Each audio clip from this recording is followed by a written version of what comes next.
Welcome to Biggest Geekest. We're your host. I'm Randy. I'm Joe. I'm Pat. And Patrick's here. This is episode 125 of our show, and the date is Tuesday, February 7th, 2023.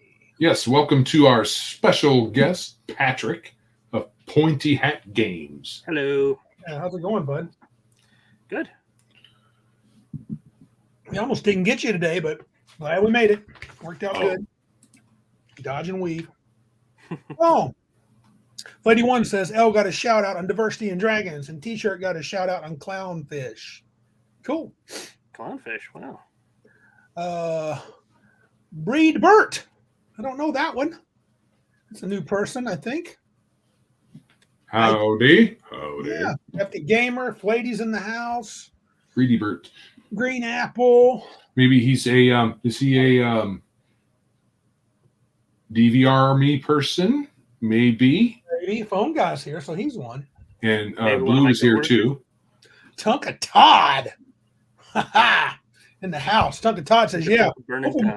Hopefully we'll do this, man. He's excited about this live stream. Good man. As I am about every live stream. Don't forget to like, share, and content. And share the content, folks. Right on, baby. Yes, yes. Thank you. DVR me. Yeah, that's where he's from. Good to have him. Oh, well. Yeah, so DVR me. Yay. So good folks. Before we jump into the topics, how was your week this past week?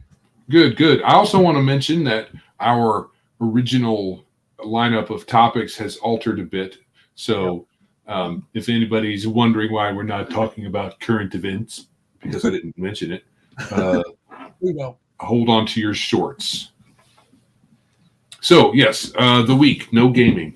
Boo. Oh, El says he broke the news. He broke the news, apparently, to every YouTuber. Oh, cool. Good deal. Yeah, I saw that this morning. Diversity and Dragon struck while the iron was hot. I got his 4-minute video early on this morning, and then later on I caught a little bit of him and Mr. Max Boivin. So I didn't get to watch all that. So this week, Randy got to play. Hey. No. Mr. Fast, you won't even let me finish? Right. Interrupt and then just bulldoze me all over the place? Come on. Who do you think you are? I'm the man is what I am. So. What you got? I'm going to wait. No. Got this in the mail a couple days ago.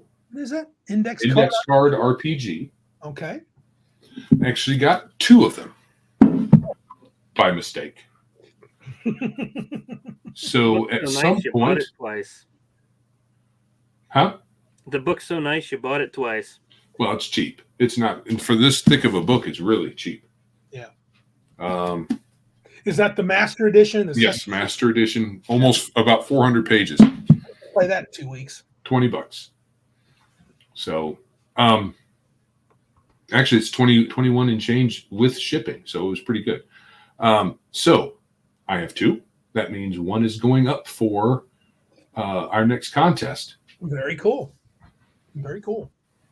Miss DVR, welcome. Thanks for stopping by. Yeah. And if I haven't said it yet, congratulations on the new baby. Oh, cool. So yeah, I'm going to say we shouldn't have another one and hold everybody to help us out to get to 500. Another baby? Yes, that's precisely what I mean. No more babies. Folks. Nobody has babies until we get 500 subscribers. Nobody gets that. No babies. Congratulations to Miss DVR. That's cool. And DVR's here. All right. Cool. Getting a lot of. He's the one whose army has been showing up, and we appreciate them helping us out with our view counts. That's awesome. Oh, look at this. Malachi says, I got 2 copies of Under Their Can of Print on Demand and didn't even pay for it. I was trying to get the rules cyclopedia. Dude, I love that. Hey, is that Mike Allen's here? Is that the Mike Allen? Hey, Mike. We are honored if that is the case. We're honored even if it's not the case. Cool. Is this the yarmulke look right here? What's that? Joe looks like he's wearing a yarmulke. He does. He actually does. Joe the Jew. Right. Okay. Ooh, So yep, yeah, you get the game this weekend. What? Just not a role-playing game. Oh, yes, okay. we played a board game. Oh, what'd you guys play? Played a game called Flamecraft for wife's birthday. Nice. A neat little game, neat little resource management game. Is Cool. in essence. Powder Puff nerds in the house. Ain't seen that one for a while. But I played Rifts Wednesday night last week with RPG is Dumb. A little one-on-one, got to get my crazy going. And then Saturday I played Beyond the Supernatural. All right. He's watching. He's multi-talented. Oh, so did you play the same character in both? No. So Wednesday's game was about a short little one-on-one thing with my character. And then Saturday, I played a new character in this other little group. We're experimenting with a variety of games. We played Beyond the Supernatural by Palladium, and I played a diviner, and I rolled like poop. 2E Maliki, 2nd edition is what we played. So I don't know anything about first. I didn't have the books, so yeah, but it was pretty good. Oh, and a special welcome to Patty's Parlor. He's been a real cheerleader for us on the Twitters. It's Patty. That's awesome. Really appreciate it. Yes, sir. Yes, sir. Give a little shout out. You want to give a shout out to Nerd Cognito, Ryan David. And Yes. Ryan. I was going to say Ryan Davies for some reason. Anyway, Ryan and Bert over at Nerd Cognito. We still have this thing where we're both doing little shout outs to each other. Yes. You have a little blurb up here. I'm going to actually look at it. One of the best podcasts on the trifecta of gaming, role-playing, board games, and card games. They also do video games, so it's a four-fecta. Quadrifecta, something. They should have been here. Well, yeah, it'd be nice to have Big Geek. That's at Big Geek Emporium. It was Biggest Geekus, but I inadvertently used the word tard and got suspended. Naughty word. So I switched to Big Geek Emporium. So at Big Geek Emporium, and we do shout outs for both the store and for the live stream. Yeah. So yes, Nerd Cognito. Go find them on your podcatcher of choice if you are into podcasts, and give them a listen. They do a broader range of subjects than we do here, generally speaking, but in a smaller bite-sized version. So if you're kind of not into the 2-hour grind that we do, theirs usually runs around 30 minutes to 45 minutes, and it's a lot easier to digest. Mr. Ryan David is a bit of a firebrand, so be prepared.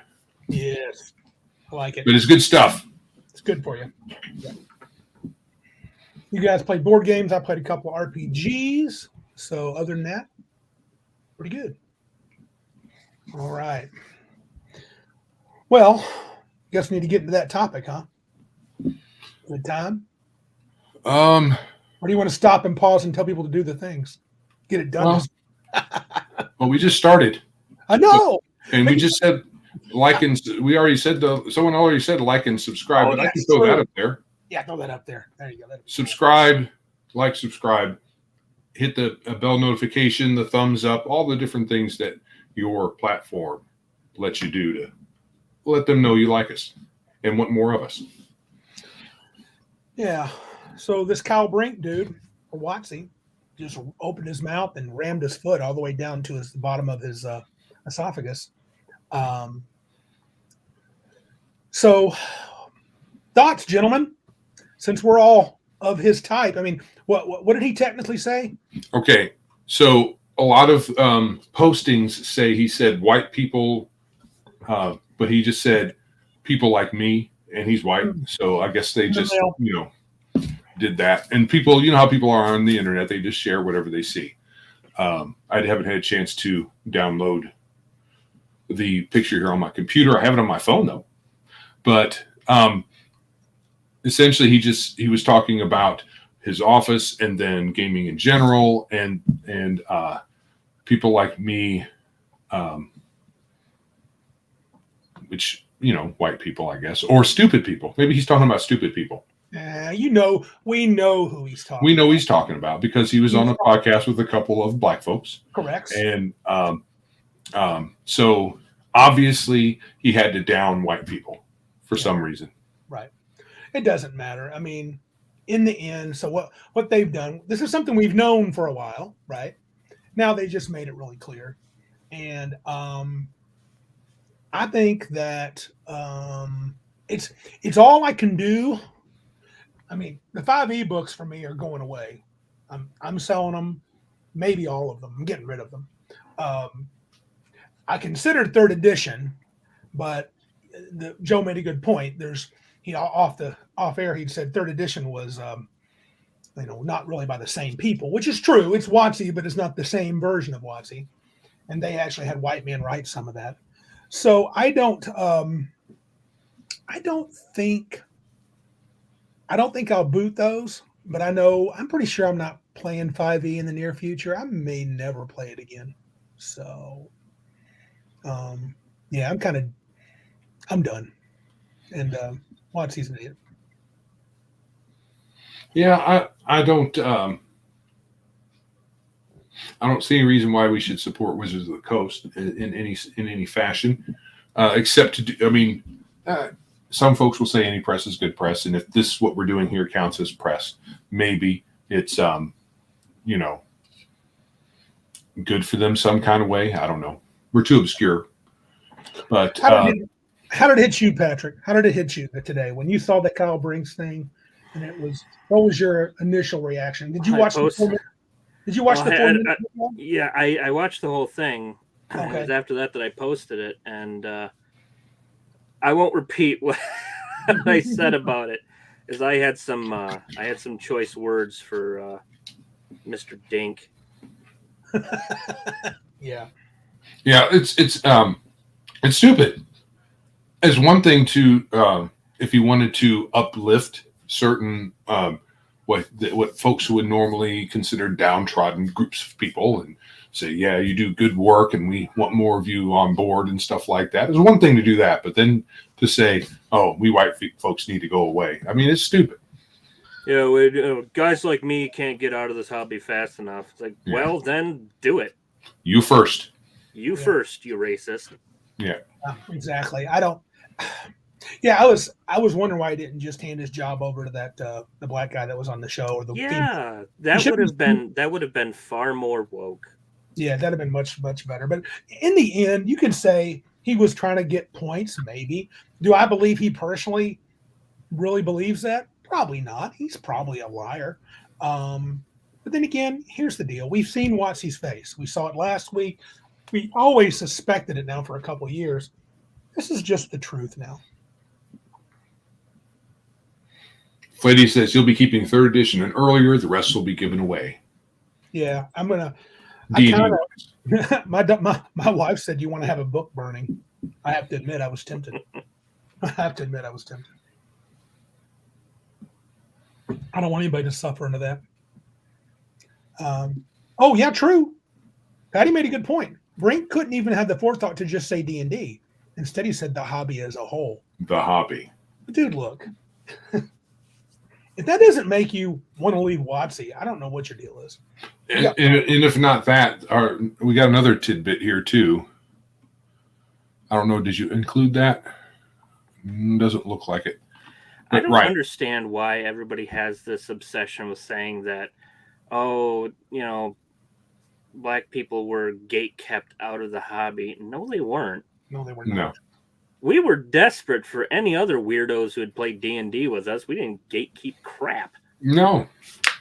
I mean, I tried teaching a bunch of folks in my barracks when I was in Germany, and they were all black. Yeah. And some of them, kept playing, and some of them didn't. And then one lady who just watched, she said, "Oh, I like your stories." I didn't kick them out of my room for being black. Elle makes a good point. So I guess Matt Mercer should get out of the hobby too. Yeah. He's just like him. I mean, there's no difference, right? And Malachi. I don't know why this dude isn't being lynched right now. I have heard this from black gamers say this. Black culture has kept him out of the hobby. They've chosen. There was a black YouTuber who talks about role playing games. I, for the life of me, can't remember. He's really good. He's an old school guy. I'm even subscribed to him on YouTube. I can't remember his name. He did an That's so racist of you. Video. That is so racist of you. You can remember everybody else but the black guy. Yeah.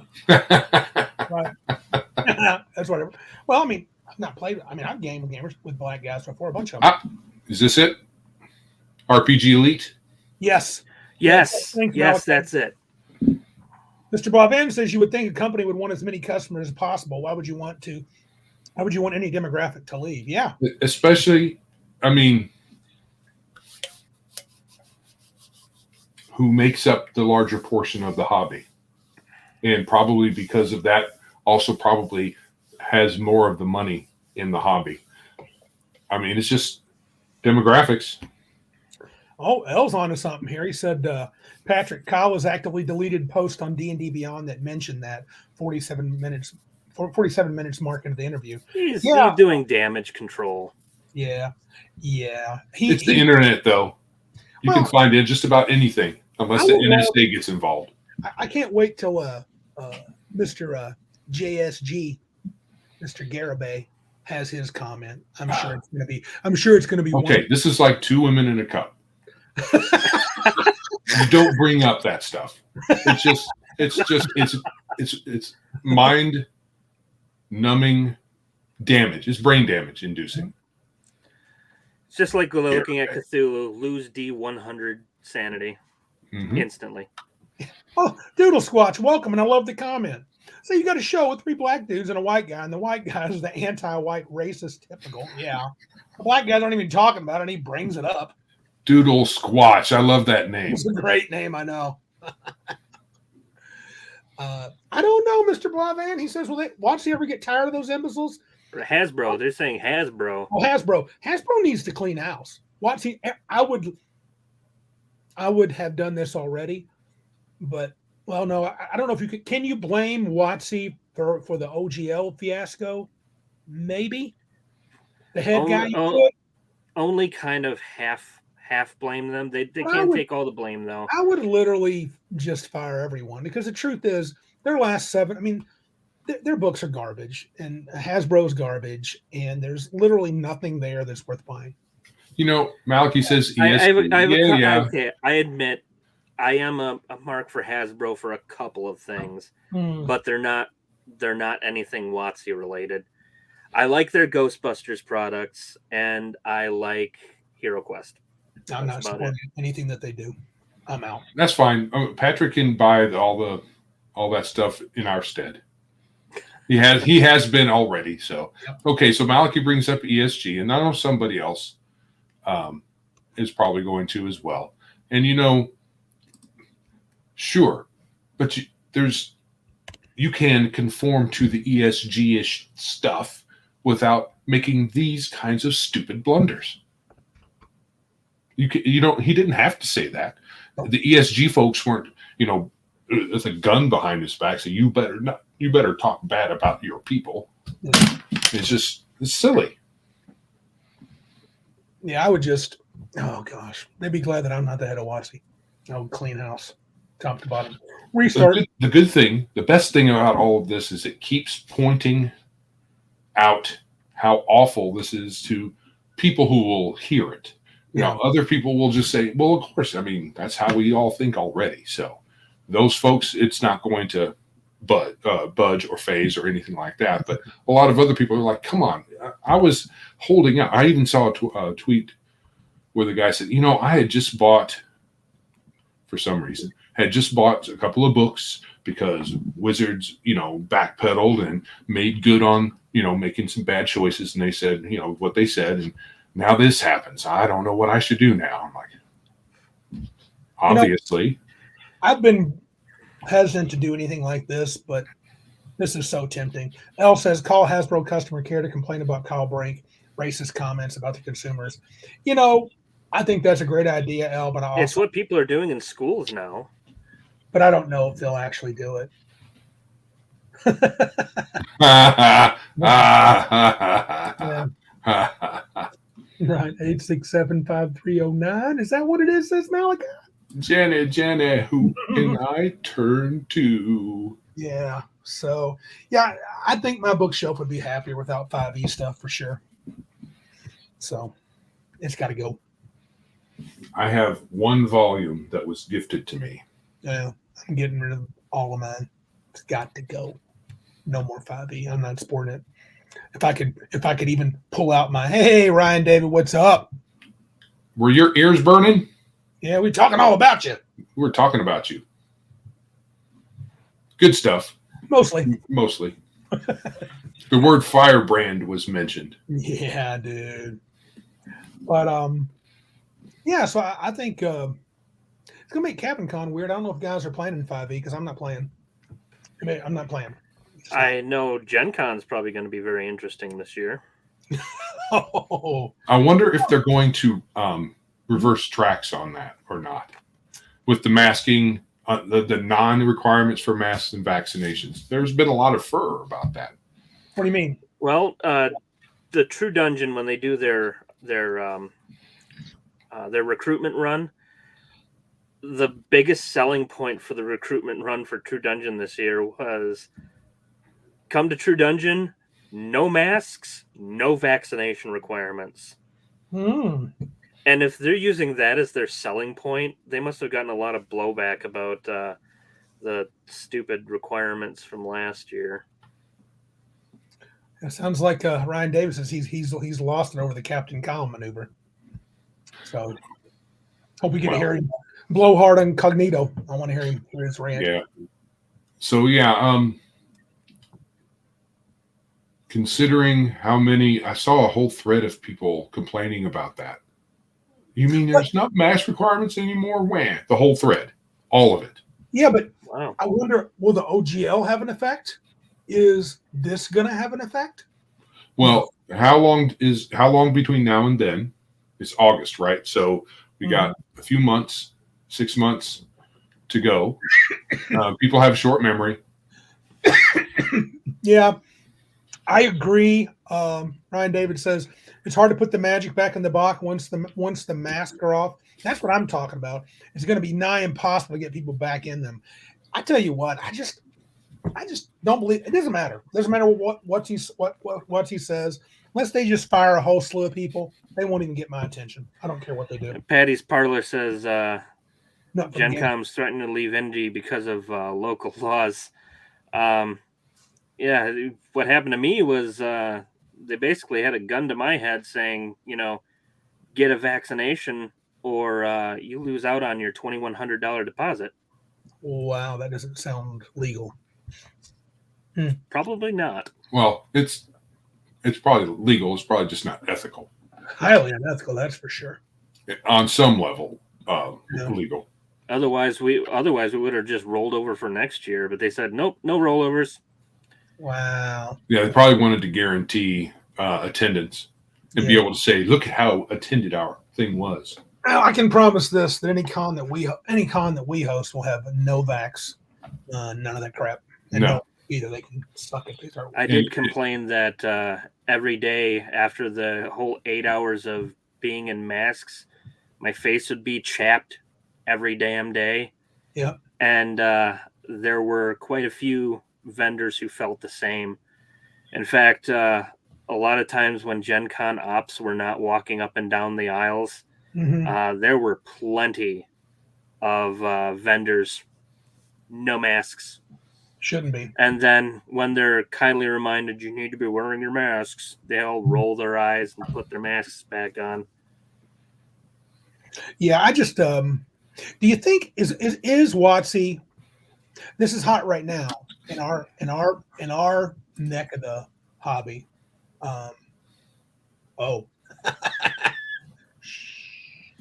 Roger. Yes, sir, Patty. Yes, sir. Do you think WoTC's going to pay for this Kyle Brink thing, or are they just going to keep? They got enough of the idiots. Like, oh, he didn't actually say, white men shouldn't be in the hobby.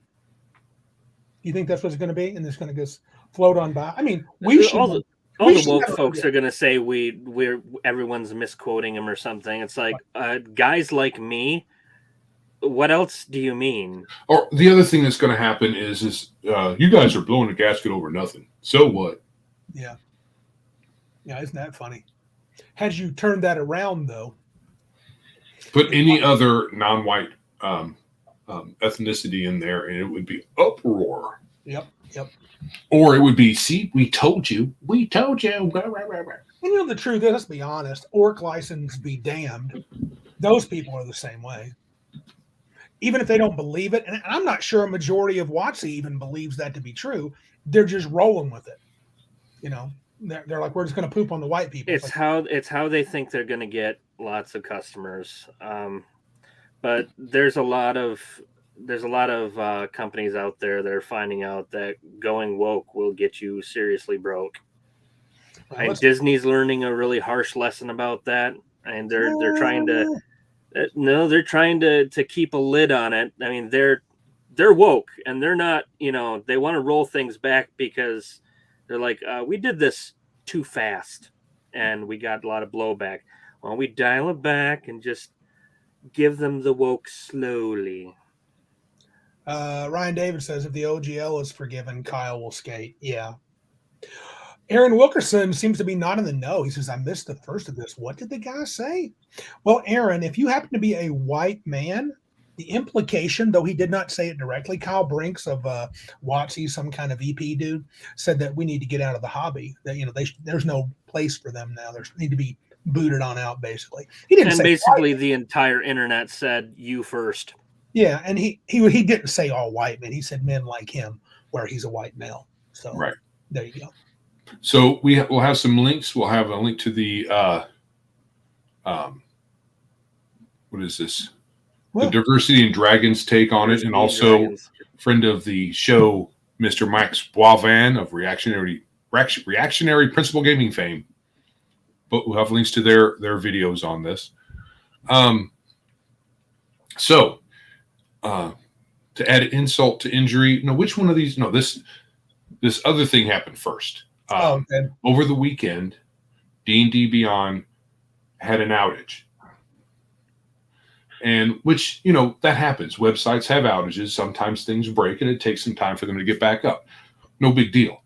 Except people who rely on D&D Beyond to play their games in any facet. So they have their character sheets and rules books all hooked up in D&D Beyond, and if it goes down, they can't play. Oh. And that is why I prefer physical media. I mean, there were several posts online about this.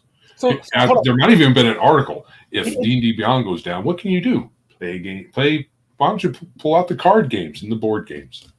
Why don't you pull out the books and play D&D instead of be on the computer? Yeah. Gotta imagine maybe you have a book on the shelf. You can pull that out and do this old school style. Yeah. Who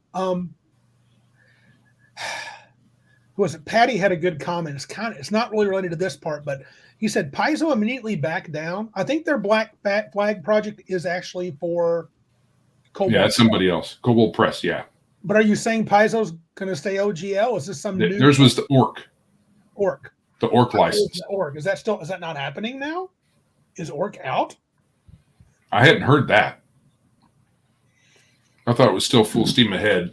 Yeah, me too. But, I heard Cobalt's still going forward, is what Tinker. And the Black, I just got email about that today.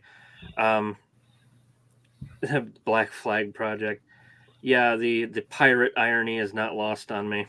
Not really interested in that either, though, to be honest with you. It's a 5e. So Patty, which one were you talking about then? Yeah. So is it Cobalt Press that reneged, or did Paizo renege? Yeah, I hadn't heard that. Yeah, I haven't heard either one, but I'm not surprised if either one. Mr. Matt Barniger in the house says, anytime I hear people use the word cis or turf, I ignore them. Good plan, dude, because you know they're high level stupid. Yeah. Yeah. Kickers, he said bootlickers, yeah. So is the D&D Beyond thing you talked about, it went down for a while this past weekend, right? It went down. And yes. People just said, go play a board game or something like they couldn't play D&D?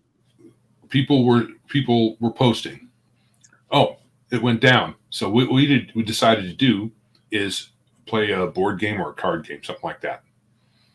Yeah. Instead of, because they rely on it for their character sheets and rules.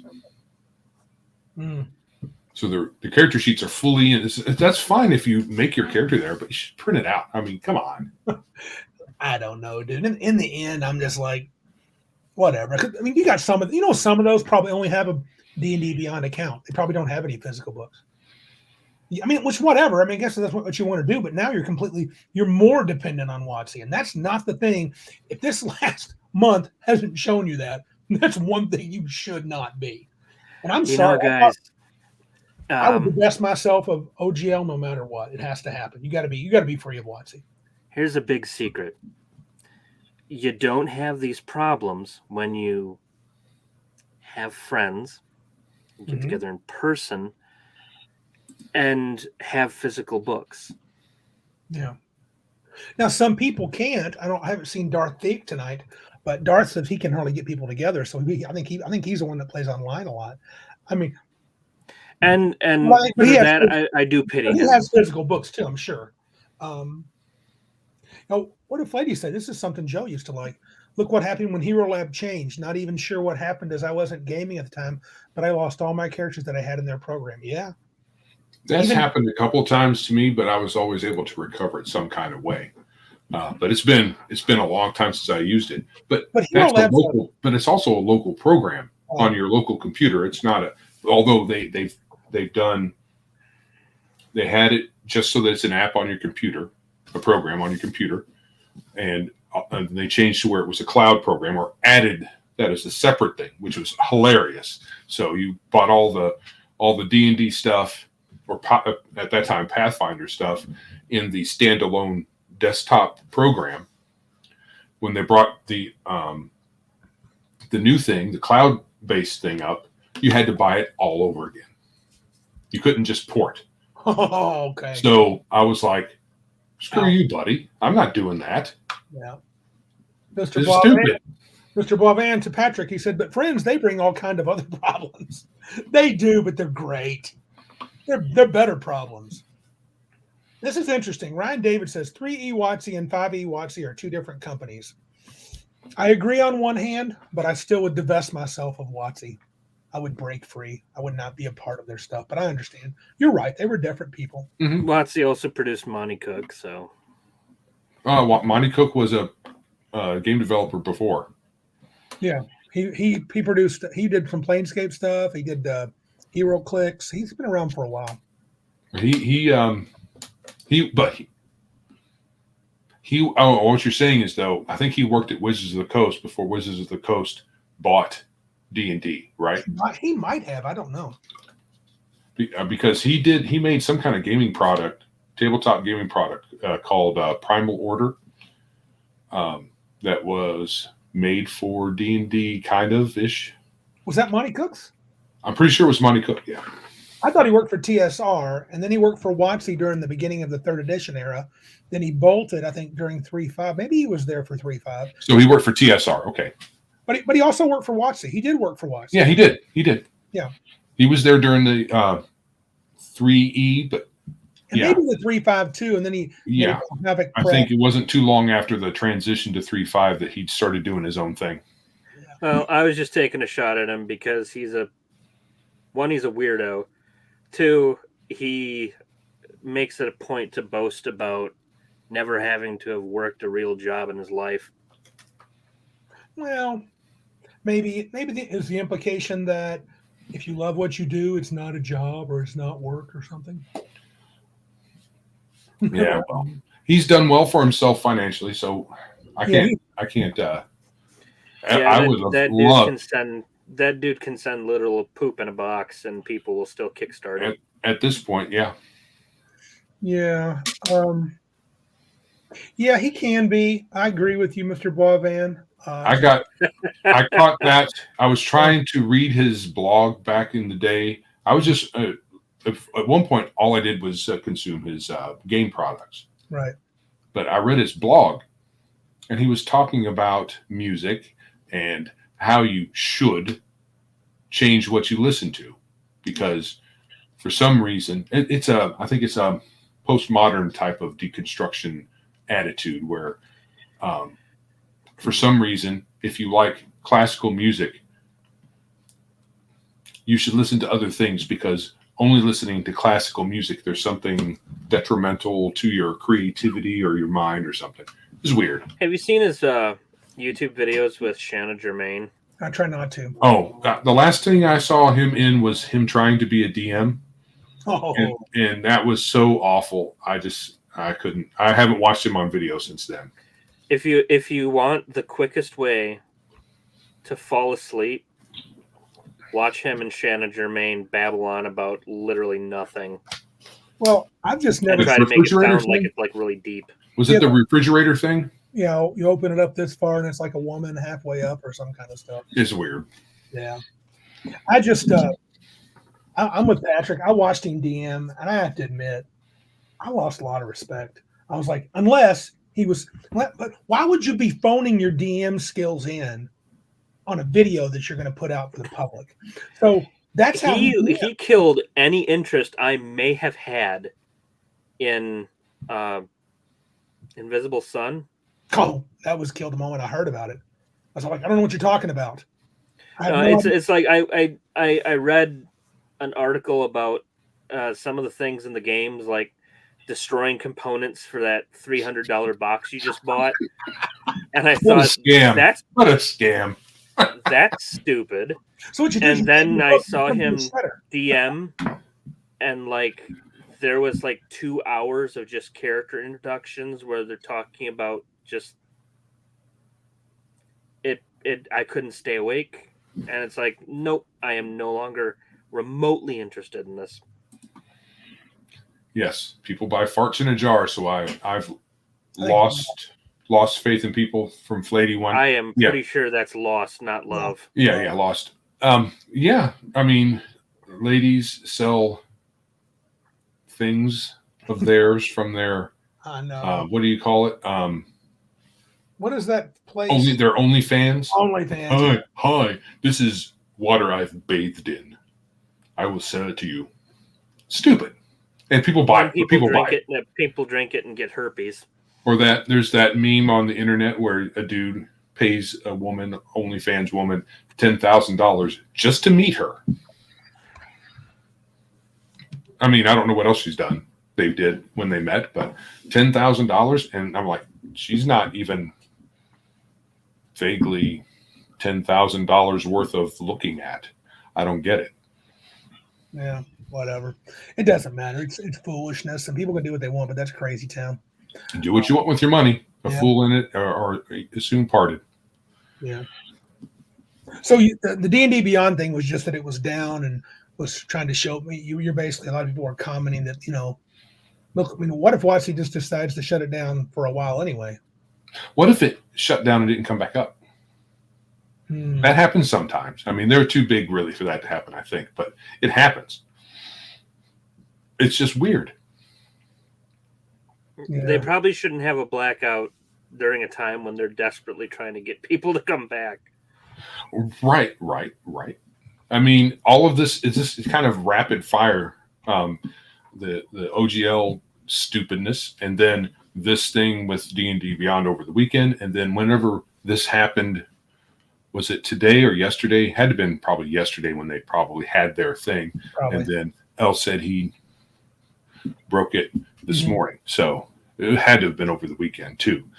But it's just, I mean, it's constant. And none of this is related to creating stuff. No. I don't know what this is. Powder Puff says Powder Puffs, Joe says you could sell your farts for a, what is that? Bioterror? She is spelling it that way so she doesn't get in trouble with the algorithm. Oh, Bioweapon. I could sell my farts as a bioweapon. Sometimes I agree with her. Oh, I'd believe that too. L claims, no, guys, you don't get it. D&D Beyond was down, so people couldn't cancel subs or delete accounts. Yeah, I'd heard that too. That's pretty weak sauce, but I get it. Yeah, I don't. Yeah. Yeah, that happened. Was that how that coincided? I thought it happened. I thought it. Yeah. Yeah. Interesting. I thought that happened. The slow down and weird stuff that they were doing to keep people from canceling that was like a week before. But maybe the shenanigans continued over the weekend. Are they still doing it, L? Do you know? Are they still keeping it difficult to cancel your D&D Beyond subscription? Yeah, I don't know. Look, if you're still supporting WoTC at this time, there's no hope for you. That's the truth. And what I mean by that is you are going to be, oh, okay. Yeah, he said, L says it's still making it difficult. Look, disentangle. OGL be damned. Creative Commons. I mean, maybe Creative Commons is safe. I guess it is. But truthfully, who gives a crap? Screw WoTC and everything they make. That's what I think. Anyway. Well, I think we probably beat this to death. Yeah. I guess the the takeaway is there are lots of other games and game companies and small independent people to support other than Wizards of the Coast. Big Geek Emporium is one of those places. So go there.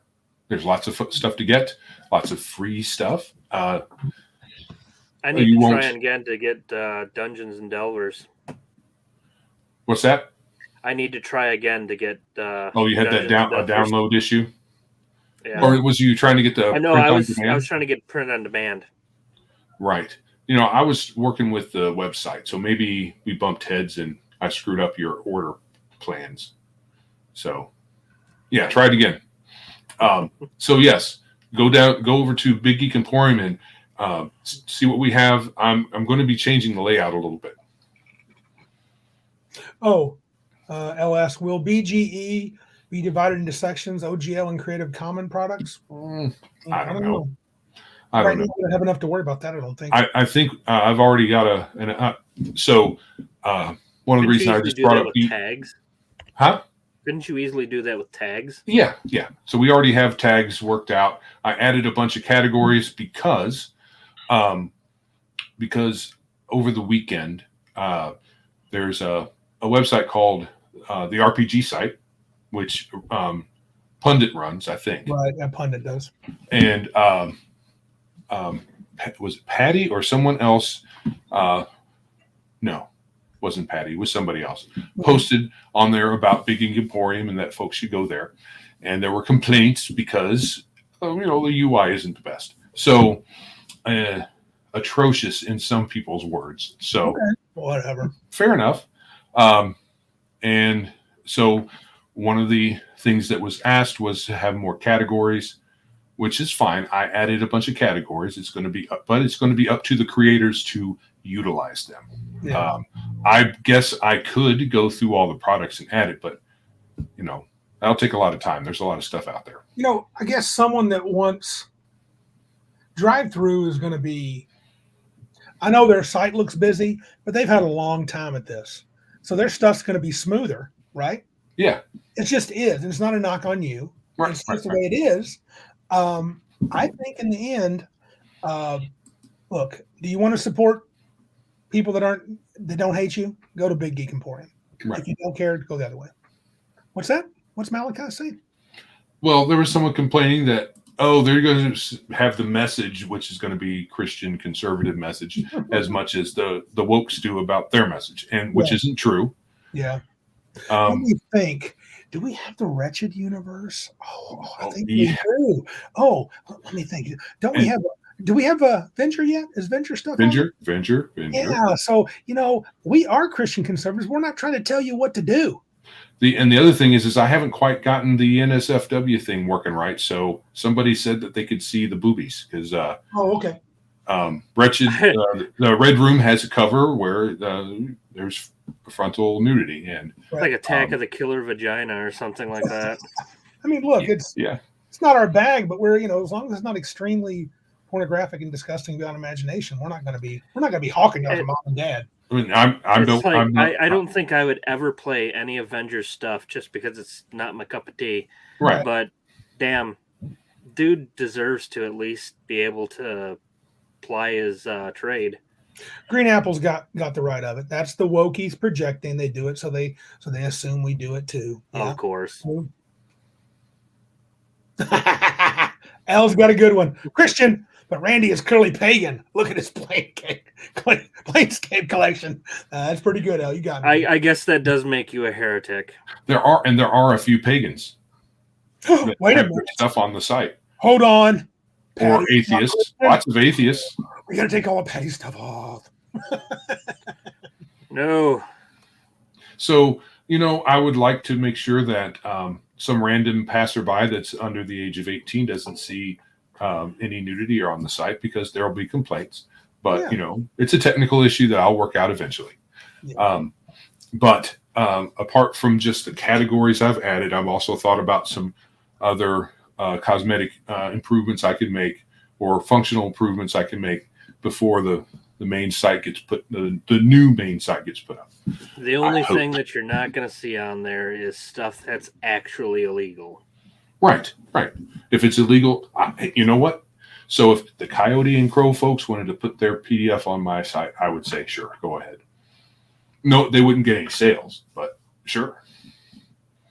I don't care. As long as it's legal to sell, I'll sell it. Oh, yeah. You can make LG, Little Geek Emporium for kids products. Truth. I might run into some legal issues with LGE. Could you? Yeah, you might. You might. I mean, there's a company, right? LG Electronics. LG&E, right? There'd be brand confusion, Everybody's coming to my side instead of theirs to buy light bulbs or something. Yeah. What? Where's the light bulbs? What are they talking about? Role-playing game. What is this crap? Oh, man. But, folks were saying just because it's in somebody, and I heard it independently on another podcast or YouTube show or whatever it was. Just because it's free speech doesn't mean people will want what you have, which is true. And this other fellow was saying the same with regard to many other attempts at making new platforms, where they'll say we're a free speech platform or whatever, place where you won't get canceled. And so what? The majority of people don't care. Majority of people are lemmings, and I say that with love. The truth is, I know how they are. I know how I've been in the past. It's not like Joe knows I've not been like super, I'm not like super libertarian guy. Oh, mini Geek Emporium. But people don't like freedom. That's okay. I mean, many don't.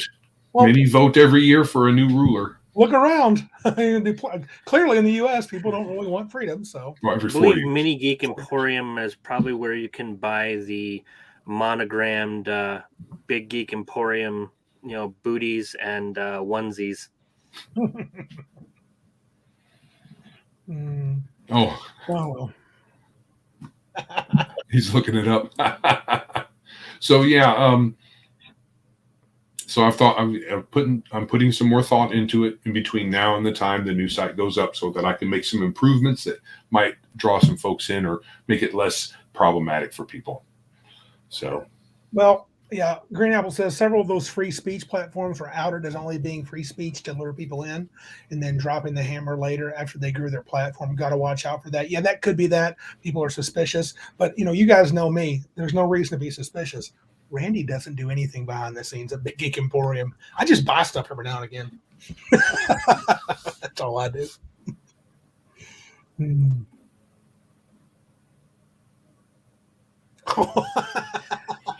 Okay, so he says bubbleheads, but I'm pretty sure he means bobbleheads. Unless in yeah. Canada, Yes. in Canada they might be English called. French translation. Might be Canadian for bobblehead. Okay, it could be the translation from Canadistan. Yeah. Hey, that might. 10 years from now, you'll see Joe and Randy Funko Pops. I don't think so, but that would be funny. Even though I don't like bobbleheads. So I just did a little demo. You can take it for video to make your bobblehead. Joe and Randy Pops. What would Cal is getting some weird comments. Cal, are you trying to do emojis? Yeah. Okay. That's probably emojis. It's probably coming across on the YouTube side, but is. Okay. Here in StreamYard, it doesn't look very good. Yeah, I was like, what is this crap? Oh, Funko Pops. That's what he means by Pops. Okay. Duncan Bradley would buy a Funko Pop of me, wouldn't you, Duncan? Some people have no standards. Snap on. Some people have no standards, Randy. That's Duncan. I don't know. In the future, I'd like to have a Funko Pop of Brimley. That would be cool. That would be cool. Actually, I'd have to find a way to make like mini puppets first, because I can't tell you how many people have asked how much for Brimley to take him home. Oh, like, no. We kind of need him. Brimley's cool. You need to get some more like little versions of him to sell. We're actually remaking him this year. I'm going to a professional puppet maker to get a newer, sturdier Brimley made. Oh, and then you can put the old Brimley in like a glass case for people to ogle. Ooh. So on that, hold on. Yeah, what are you doing? I am looking at something here. Subscribe. Yeah. Since we're talking about this stuff. Oops. Yeah. Yeah. Good stuff. I would also.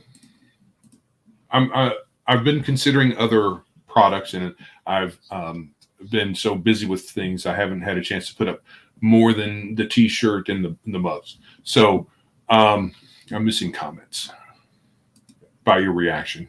I'm just Bruce said bobbleheads are gay. Pops are gay. Pops are gay. L at Gen Con, we already made that joke. In fact, when some people walk by, we'll put on a Wilford Brimley voice, talk about diabetes. Should probably have a sign that you can hang up around Brimley's neck. Mm-hmm. It just says the word diabetes. Anyway, discount groceries. Yeah, I don't think we can do that.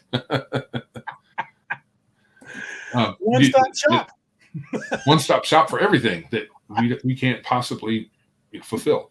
But so we definitely should do Doritos and Mountain Dew, though. Doritos and Mountain Dew? We should do that. What? Biggest Geek is 2 dozen eggs when? $4,000, and you can have 2. Ooh, that's a hefty buy-in, guys.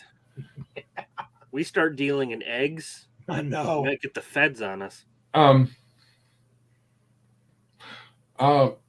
Eggs aren't that expensive here. I know people are talking about how bad eggs are in a lot of places. It's $6 or $8 a dozen. I don't think it's gotten up to that here, has it? No, but it's like $4 here, and that's like like 4 times more than they used to be. Right. So, but if I'm going to pay $4 or more a carton, I can probably get farm fresh eggs for 6 or 8, and they'll be way better. Yes, Patty's Parlor says they're way cheap when you have your own chickens. We are considering getting chickens, even though we live in the city. If we just have a few, we should be okay. Makes Tim Pool a very rich man. What? Chickens?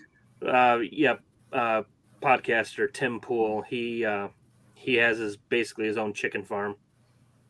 What does he sell? He doesn't sell. He just has this thing called Chicken City, and he has a 24-hour live stream of it. Mhm. Brings in like several grand every month from people just watching chickens. Yeah. Patty's leaving us. I've got to go when the SO2 starts.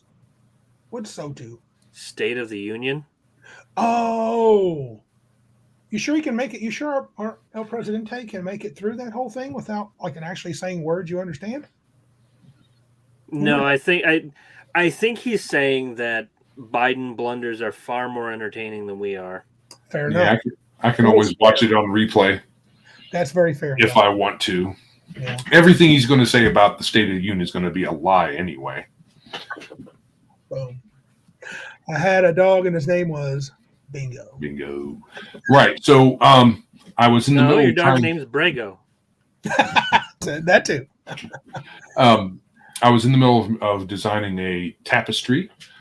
So if you want to have a tapestry where you can have someone come in and view, it will be available hopefully soon.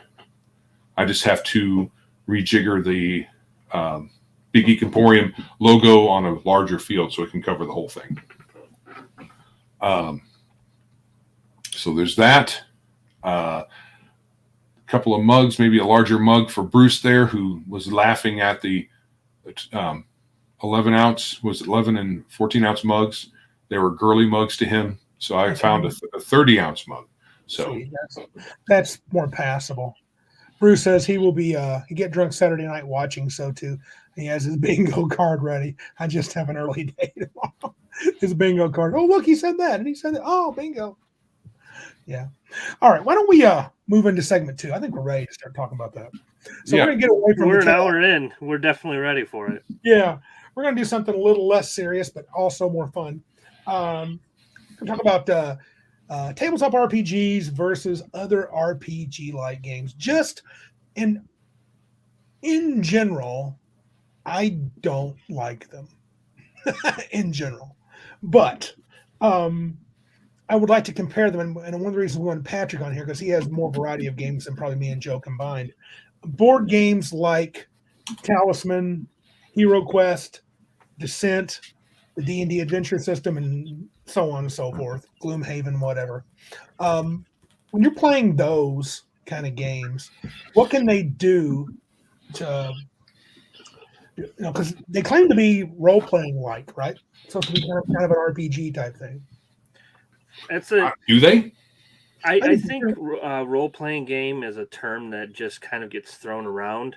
Okay. Especially when it comes to tabletop games and especially video games. For some people, the word RPG just means I have this character and there are levels, and when I get levels, my numbers get bigger. Mm-hmm. And my character has hit points, and when my hit points get to 0, I die. So you're not just moving a token around the board. So Talisman may not be considered an RPG. No. But you do build up. You do get tougher. You do. Some people might consider that RPG-like, and there are some game designers out there that tout their games as, tabletop role-playing game, but it's every bit of you're just playing like a specific character. You don't really make choices in the game. Nothing you do is of serious impact, and you're just moving around a board, getting stuff for making your numbers bigger. There are games out there that do have a very deep story element to it, and could be argued as role-playing like. Mm-hmm. But those games are very, very few and far between. Would Gloomhaven be one of those? I've heard that. Gloomhaven is very close. Mm-hmm. That is a very, very heavy game, both figuratively and more literally. The box weighs like 50 pounds. Mm-hmm. I think I got a hernia on my back just putting it on my top shelf. Oh, so you have a copy of Gloomhaven? Yeah, I have. And I also have the new Frosthaven right down here. Oh, have you played them? No. Okay. It is currently on my shelf of shame. Mm-hmm. There's plenty of these games here that are on my shelf of shame. I've learned how to play them, but I've not actually had the chance to actually pull them out and play them. Al makes a comment. Gloomhaven is an adventure game, not an RPG. Is there a delineation in your mind between those two things? Well, I didn't say that Gloomhaven is an RPG. Let's get that straight first. Right. No, yeah, right. It can be RPG like. Right. But there is no board game. First of all, there's no board game out there that can perfectly replicate an RPG. It just can't happen. Board games have natural limitations on them, and so do video games. You are completely limited by the choices that you can make. I used to be a big fan of choose your own adventure books, in particular the Lone Wolf series and Gray Star the Wizard.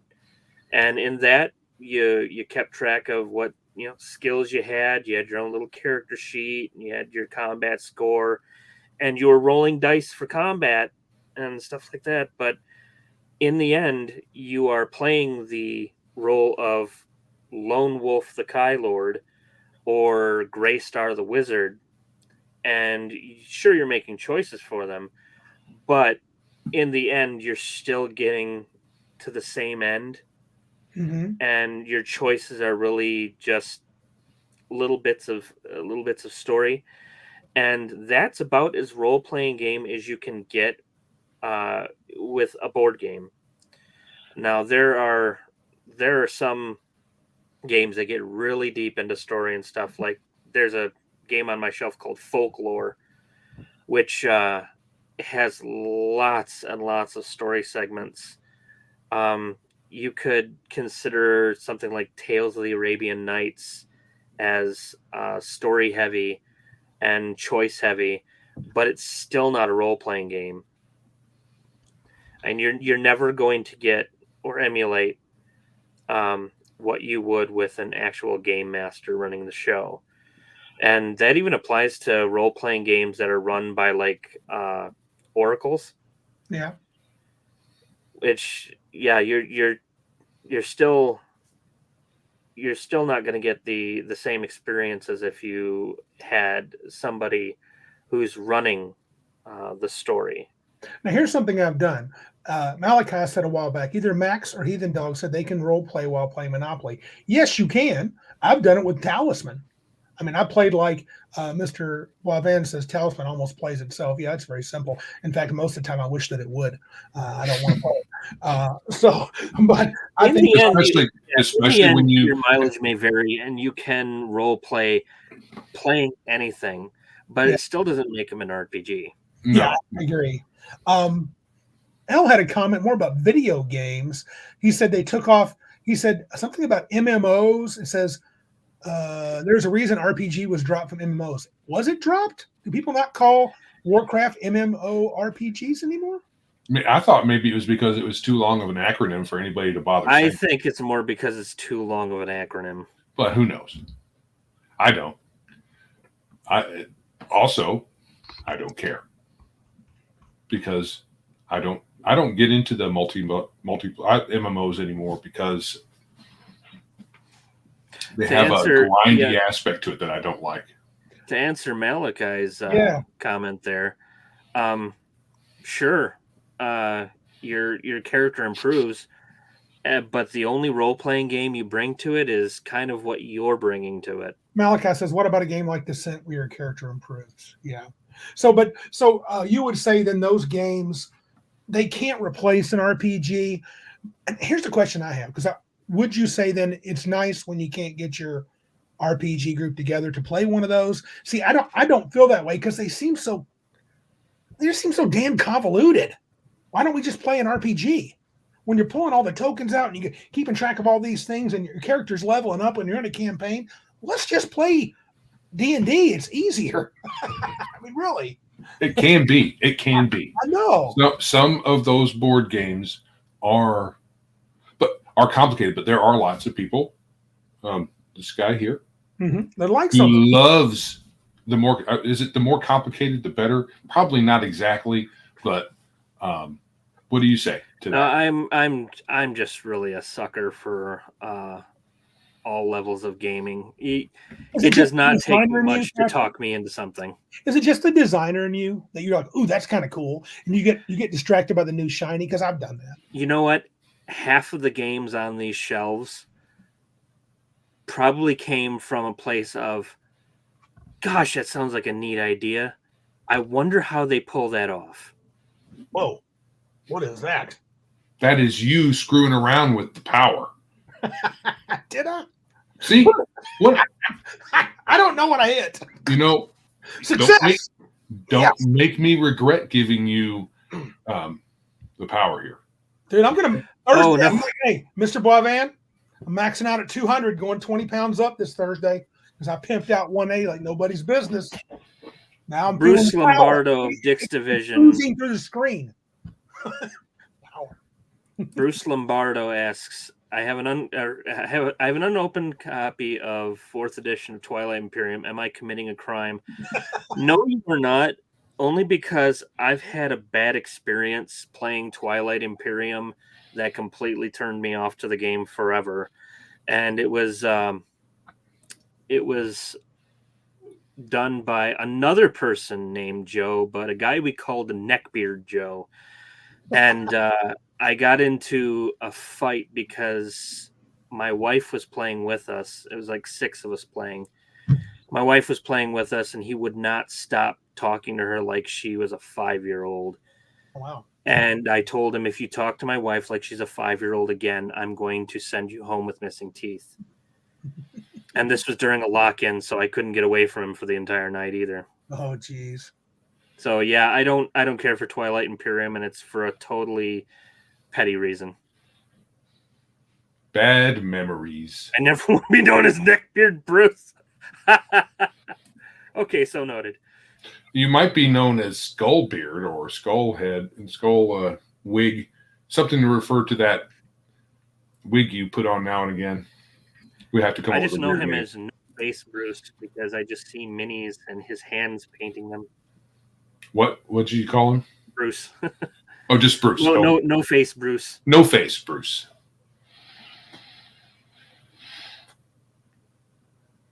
Not that there's anything wrong with painting. You know, man after my own heart. Did you do that or did I do that? I did. Okay. I do lots of painting. Yes, he does a good job. Patrick does a good job. Yeah, Mr. Boivan was answering a question I had. He made a comment that these types of board games can replace a one-shot. Bruce says that's his only hands account. Perfect, Bruce. Oh my God. Only I love hands. you, Bruce. That's an awesome idea for like a video series. Making fun of OnlyFans, but call it Only Hands. That's great. Oh. That's gotta already exist. We can't have thought of that. But I want your guys' opinions on this. Me and Boivan are having a little conversation. He'd made a comment a while back. Here it is. That these board games can at best replace a one-shot. Then he gave me some sweet pimp advice on weightlifting because, you know, he's the dude. And then he said at Randy Nichols, that's true because board games don't have the prolonged play that a campaign has. Right. So it has it makes sense. So it does fill kind of the same niche or niche. Niche. I mean, there are games that have extremely long campaigns. I tell you, Shadows of Brimstone, you want to play a game that will literally play forever. Campaign or game after game, campaign after campaign. That's the game. But still, it really is just about the spectacle of the thing, and if you like the experience that a board game brings. But you've often asked if I had to get rid of, card games, board games, video games, or role-playing games, which one would you keep? Yeah, I've asked you that. My answer is still role-playing games. Yeah. I would keep role-playing games. I would get rid of board games, card games, video games. Just let me keep my role-playing games. Gotcha. I think the best thing about the role playing games, as opposed to these other things, is the other games have aspects of what role playing. See, a role playing game is a game. All these other things are games as well, and they have similarities. But I think the role playing game wraps them, all of the best pieces of all these things, accidentally, because it wasn't done on purpose.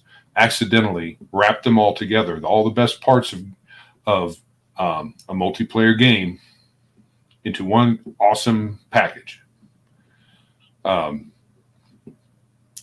Maybe you can't put video games in there because role-playing games kind of kicked the video game industry into gear as far as fantasy goes. Yeah, I have a stepbrother who keeps telling me that I'm part of a dying industry and nobody plays analog tabletop role-playing games anymore, and doesn't just sticks his fingers in Mayors every time I mention something like Gen Con. What? Sixes. Yeah. The thing is not every industry needs to make it big to be a good industry and a successful industry. I keep telling him you're knocking my industry because I'm just a mom and pop diner that's been around for like 80 years, and that I'm a dying industry because I'm not McDonald's. Yeah, because McDonald's, at one point you could say McDonald's kind of contributed to society because it gave lots of people jobs and whatnot. But now it's kind of a dinosaur of a thing that's only propped up through nostalgia, I think. It's not what it used to be. I wish I had linked this because it sounds like your brother could use to hear this. He probably thinks that WoTC's idea to turn D&D into that, Unreal Engine game where everybody's playing he probably thinks that's the best thing in the world. He thinks that's the way that all games are going to go. People don't want to gather around a tabletop anymore, and it's like not everybody thinks like you, man. Yeah, I saw a video recently where a guy went down 7. I wish I had linked it to you guys. Oh, that's true. Hey, Joe, Bruce Lombardo, what's his deal? If it wasn't for Gygaxian thought processes, your precious video games would not exist. I mean, honestly, how much of the video game industry was fantasy, RPG, adventure type games? It's still a pretty big section of them. I know that since then, sporting games have become really big, and racing games. Competitive games are kind of popular. But in the early days of gaming, I think the adventure game was the bigger part of the industry. But I could be wrong. It seemed like it was. Yeah. And here's where video games also could never replace a role-playing game. With a video game, even a role-playing game video game, you are still limited by what the programmers have done. Yeah. The worlds that can be created only you have fixed settings, you have fixed dialogue, you have a fixed story that doesn't deviate unless the programmers have programmed for something. And a programmer, no matter how good, can never replace human creativity. Right.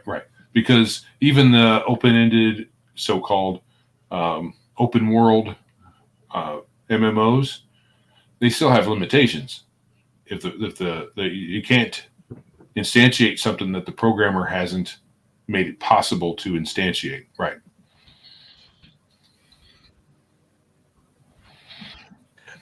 You guys, I wish I'd linked this to. There's a guy who made a video going down 7 reasons why he thought the Unreal Engine plan was not going to work. And he was a He was a guy that at least dabbled in making 3D renderings. I wish I could find that. Maybe I'll send it to you later this week. But he basically said there's no way that WoTC can roll out something by next year that can do what they claim that it does. And he goes, if they do, they need to hire a real serious computer programming software company. He goes, because he doesn't think they've done it. But I don't know if that's true or not. So I should find it. We should look at that sometime. Yeah. Yeah. So David says, David Guile says, nah, I think someone would have still concocted video games. I'm not saying that video games wouldn't have existed at all. I'm just saying. Pong. Yeah, there were games, Pong, Frogger, all kinds of games. But I think fantasy adventure games probably helped the existence of D&D, and then its evolution is not the right word, but its existence as adventure video games or role-playing games, as they were called at some point, probably helped the video game industry as a whole. Yeah. Mr. Bob Van asked, I think, toward me, once he hired like 300 programmers. No. Yes, they did. And I'm kind of speaking, I don't know, I can't use the lingo this guy did. He was clearly a programmer, experienced in 3D rendering, and he was talking about, he didn't say it couldn't be done. He just compared it to the rollout. Someone even mentioned Fallout 76, and he talked about that and all the money that was put into that, and how Fallout 76, I think Green Apple said earlier that Fallout 76 was a complete dog and people hated it. His comment, and I can't speak to it intelligently, so I'm going to stop. His argument was WoTC could do it, but it better be perfect, and their track record's not good. No, nothing digital that they really touch does very well, that they directly do. If they license it out, those things do fairly well, like Eye of the Beholder and a lot of the early games, they were well received. I'm pretty sure. A lot of people talk about them. I love Eye of the Beholder. So people, when they license it out for other people to make, they can turn out pretty good. Baldur's Gate was pretty well liked. Neverwinter Nights, all those were licensed products, right? They weren't directly involved, except for maybe as a consultant or something like that. Yeah, but his talk was about a lot of issues they can have that they can run into. I don't know. You might be right, Mr. Boisvan and others, that they could do it. It just was his comment. And this is one thing he did said. Malachi said, here's what I'm wondering. How many of the people that WoTC are targeting will have a PC that can run it? Maybe. That could be an issue. I don't know. I know, because I don't. It's that high end, huh? It's what it looks like. Well, I mean, we can't sit there and just, make judgments about, how much money their parents actually have. True, Patrick. How can we do that? We're assuming their finances. Right. I'm just, I think that there's a couple of things to say here. Are they going to, even though they've hired a few hundred programmers,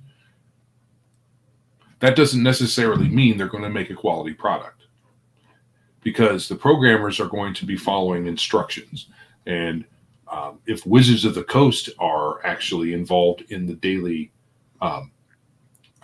goings on with these programmers, I'm just not confident that that's going to be a good mix.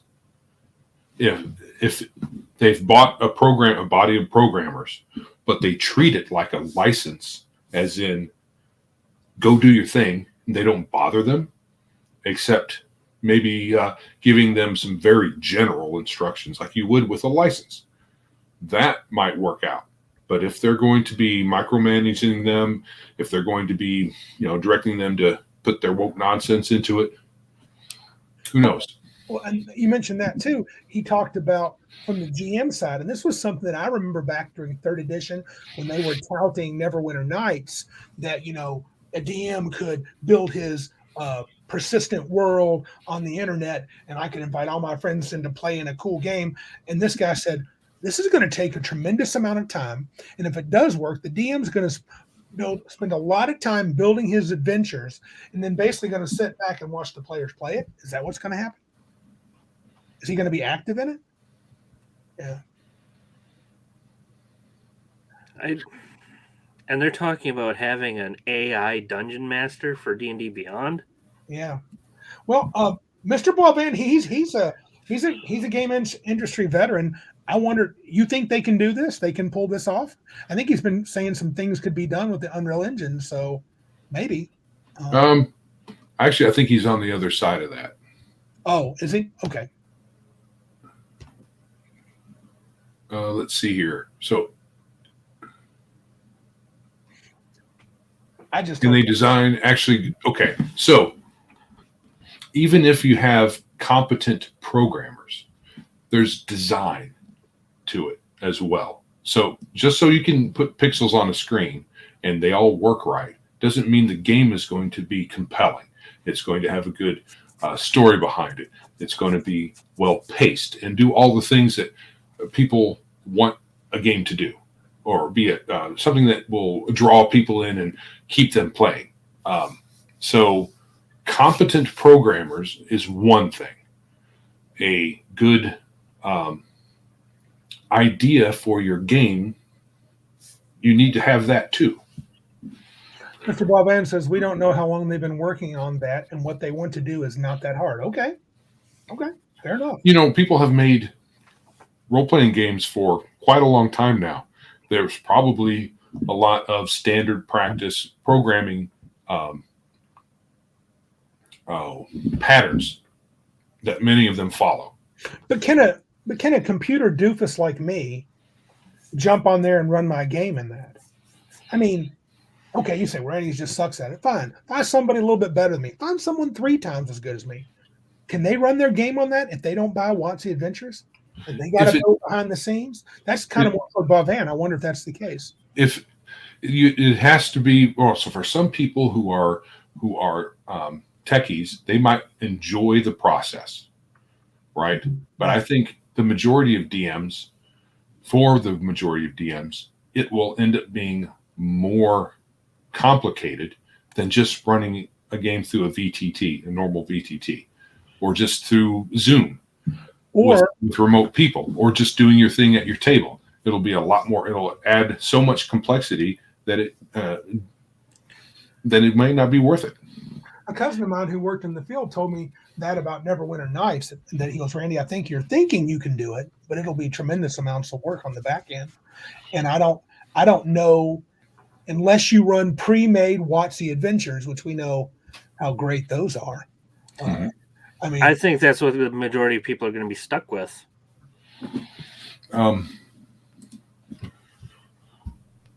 Mr. Max Boivin says, I was working on a 3D VTT with a partner a while back. We had a prototype going on, but then Tailspire got announced and they were ahead of us, so we canned the project. So I still haven't had a good chance to look at Tailspire very closely. But, right. So if there's already a bunch of VTTs out there, and there are already VTTs out there that offer a variety of different levels of involvement. And then this Tailspire thing is a 3D thing.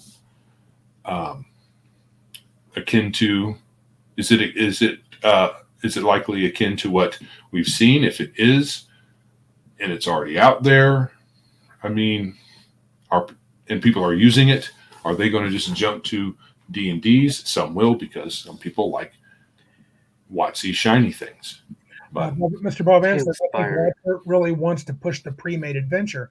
They are monetizable. Yeah, I agree. And I don't think that's going to be easy for Randy. I mean, if I was even inclined, I'm going to have to run their adventures because I'm not going to want to build my own crap. Right, because it's going to be much easier to just have what they have, do what they have. You think being an analog DM is time-consuming and difficult? Oh, my goodness, yeah.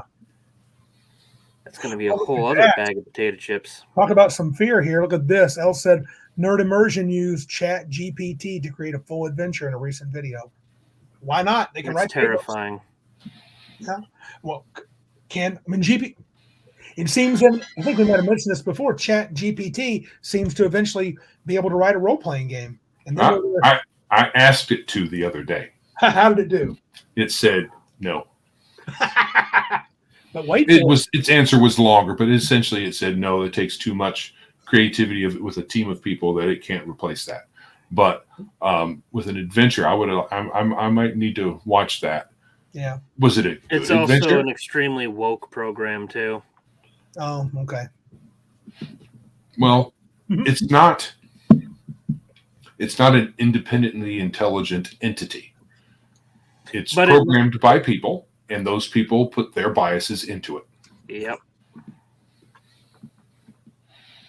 Yeah. What is Bruce talking about?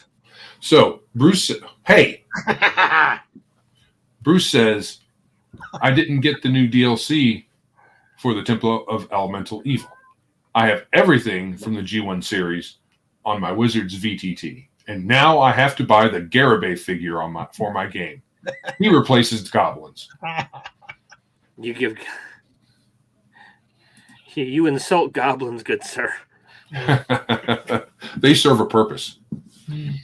Bovan says, yes, ChatGTP is extremely biased. So could you ask it to write a paper with a conservative leaning bias or not?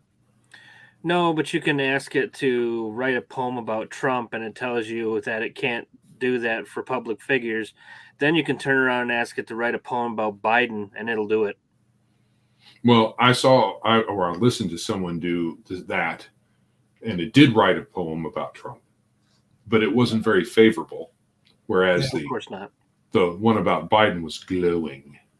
Someone had to write a 2,000-word essay, a 2,000-word essay, as if Trump wrote it, and it did that. Right. So ChatGPT, you ask it the right questions, and it can produce the right questions for certain projects, and it can provide you with what you need. But it's generally a bad idea to just use it as is, because apparently at the academic level, like college level, they have tools that they can use to see if what you have given them is from ChatGPT. Yeah. Doodle Squatch says he remembers Neverwinter Nights, working for days and days to have players run through it in less than 20 minutes. Yikes, dude. Yeah. Not interested. There is no way. I mean, I still have a healthy love for the Ultima series, Might and Magic, and Heroes of Might and Magic, Wizardry. Wow.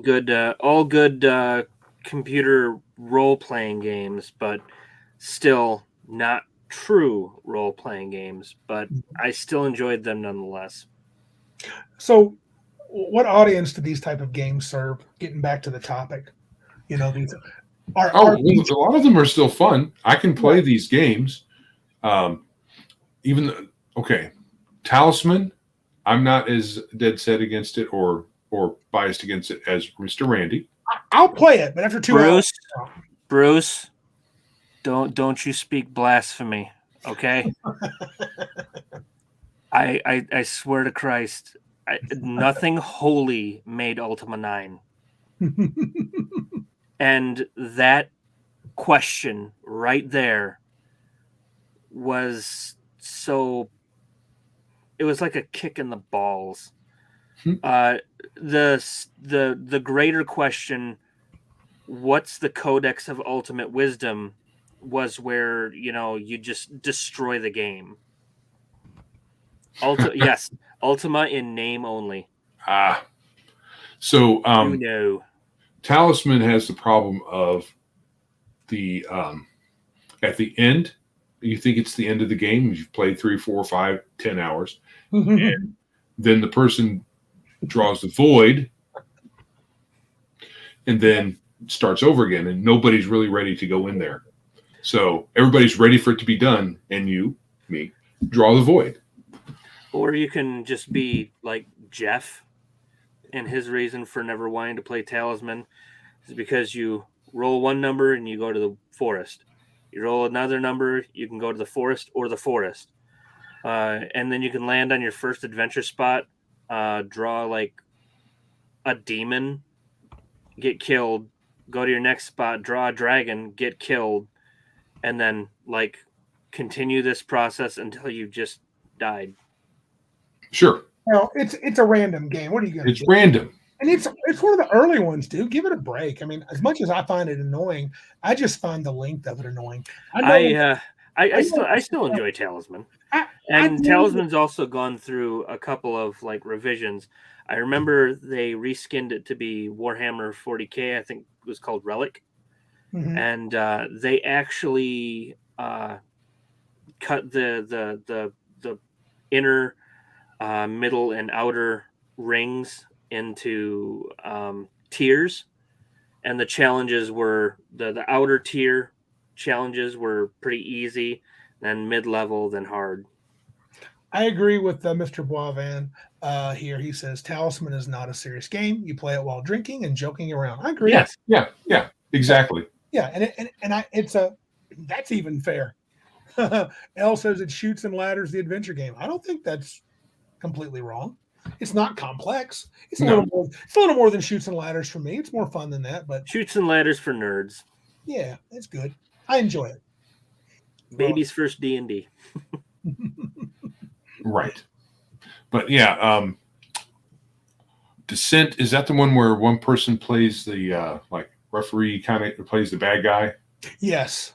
And then you're a group of adventurers, and I played it once. The one. That's the game that feels like too much. If I'm going to, that's so close to. You might as well play a D&D dungeon crawl. Yeah, but I guess what you could say in its defense is what Mr. Max Boivin was saying.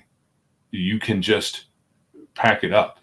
Yes, it's good for a one shot, and you don't worry about folks. He mentioned you don't have to worry about folks missing. If they miss a session, so what? Yeah, and prep. You're not prepping. We're not prepping. Yeah. Right. So, and that's what most of these, if you have an itch, but you don't, have for one reason or other, you're not ready to play. You could play one of these. It may or may not scratch the itch. They're good in their own right for what they do. Yeah. And it'll never replace role-playing games for me, but that still doesn't stop me from partaking in it. And even though I still prefer role-playing games over board games and stuff, I will still enjoy the hell out of these things. And it's probably easier to get a board game off the ground than a role-playing game off the ground. All things considered. I didn't know Doom had a board game. 2 editions of it. Oh, okay. Is it licensed from the video game? Yeah. Oh, okay. The first one they did was after the Doom 3, and then the second one was skinned after Doom 2016. And that's the weird. I guess it's not weird.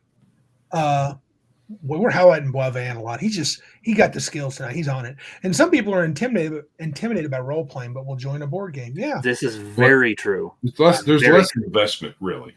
Yeah. And I think a lot of people are afraid they're gonna when they hear role playing, you got to act a little bit. No, you don't. But you can. I mean, you can act like a hand. Do whatever. Patty's Parlor also makes a great point. If board games are where some people who are getting into role playing also get their first minis for the table. Oh yeah, because there's tons of games out there that have minis galore. Yeah.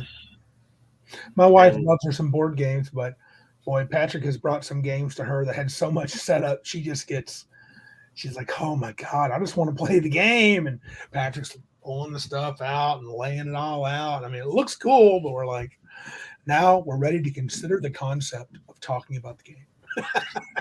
It's just really slow, but I mean, I guess to each their own.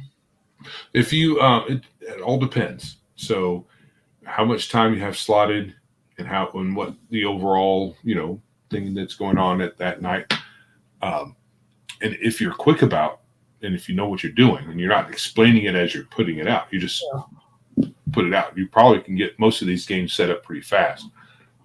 There are exceptions.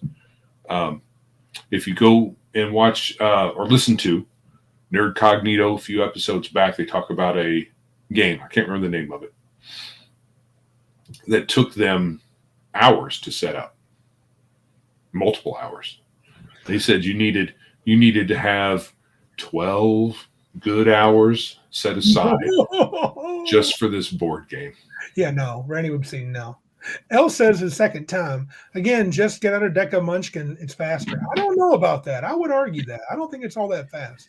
It's quick setup. You get my wife to play Munchkin, but I'm not really a big Munchkin guy It seems to myself. last too long for me. It can. It can. I like the game. I know Joe's a big Munchkin guy. I think I mostly like it for the in jokes because it's not serious either. So who cares if you don't get to 10th level? You just play and you joke and you have fun and you're not serious. It's not a serious game either. Yeah. I also don't want to fall into the trap of like basically shitting on one type of gaming versus another, because I don't want us to sound like we're saying, we like role-playing games better, and if the game you're playing is like this, you should just do this instead. I mean, if you want to play the board game, play the board game. Yeah. They're good for what they do. Yeah, they're good for what they do. For my money, I'd rather have an RPG. I would rather play. I used to say if I had just an hour or so, 2 hours, I'd rather play a card game, a board game. Honestly, if we have our stuff handy, I played for an hour with RPG is Dumb this past Wednesday and had a really good time. I mean, literally. Just an hour? Did you get much done? Well, I completed what we call I got a couple of things done. It was pretty cool. It wasn't anything. I mean, no one's going to watch and go, "Oh, that was an awesome adventure," but I enjoyed it. I enjoyed the hell out of it. Right. And it was fun. So but I think I would probably rather play that. Maybe a card game, but board games just seem like too much time. Oh, Shauner. Yes. Shauner would say, not just according to Mr. Max Boivan. He's typed it out and I've been a witness to it. Shauner would say that D&D is not an RPG. Closer to an adventure game. that would depend entirely if we really cared what he thought. Yeah. Well, I don't hate Shauner. He has his own opinion, but to think that he's only got it right, he's the only one that's got it right, he's nutty. I mean, there's role playing. We talked about that. Look, you can think whatever role playing is. You can say whatever you want. I don't care if he thinks that. I don't agree. I've role played the crap out of D&D, so he's wrong. I can prove it. I have role played in D&D. It's happened. So, what does he think a role playing game is then? Who knows? Do we care? Probably just Traveler. It is a curiosity. Yeah. People operate off of weird definitions of words. Mm-hmm. So. And if it's not a role playing game, I still like it. Well, I used Witness the word woman. There's also people who think that playing a module is not role playing. Correct. Mm-hmm. People have very overly unnecessary, rigid ideas about our hobby. Our hobby isn't one monolithic thing. Our hobby has a vast array of different types of games and play Maybe style. that's where the woke are getting all of this idea of us gatekeeping then. Probably doesn't help. Yeah, the more I hear folks say that's not, and you shouldn't this, and blah, blah, blah, I'm like, whatever. I'm going to play the way I play. It would be fun as a thought experiment if we could define role-playing game, define an adventure game, even a board game, and say, this is what makes this an adventure game. This would make a role-playing game. I mean, do you have to do funny voices? I mean, Mr. Boivan says, like, do you have to do improv acting with no out-of-character talk? Are you always in character? You got to hold up your a card. butt hits the seat. You better have a voice that's not your own coming out of your pie hole. Stop! Whose turn is it? Yeah. Roll the dice, maggot. You're asking me a question? You dare don't ask the DM questions. You do what you do, and I tell you what happens. Yeah. Mr. Bartholomew Mortimer Norris III says board games are less intimidating to learn because it has a physical structure that can be seen. For some people, that helps. Believe that. Right. Versus a theater of the mind. Right on. Right. So there are card games I like Munchkin. There are. I'm not a huge fan of the more typical card games. They're okay. Mm-hmm. Yes. And I'll play when asked, but they're not my go-to. They're not generally not a go-to game for me. No. Video games, in my opinion, for my time, are if I'm really jonesing to play D&D, but it's just not going to happen, I might play a little RPG on my computer for a little while, and then I'll get bored and stop. Because hey, Bruce got what I was referring to. What's that? The Nightmare board game. Oh. It was one of those VCR board games that had this guy called the Gatekeeper. Oh, yeah. Mr. Boivin asks a good question. Listen to this. He says, what would be the best board game to bridge the gap for someone who is intimidated by role-playing? That might be Patrick's what would be a great one? So you got someone that's really nervous about role-playing, happy with a board game. What board game would give us you the most role-play-like experience? I think the one that gives you the most choices and has a good element of story. Like? Bruce mentioned Frostgrave is a good one. I would recommend Folklore. Mm-hmm.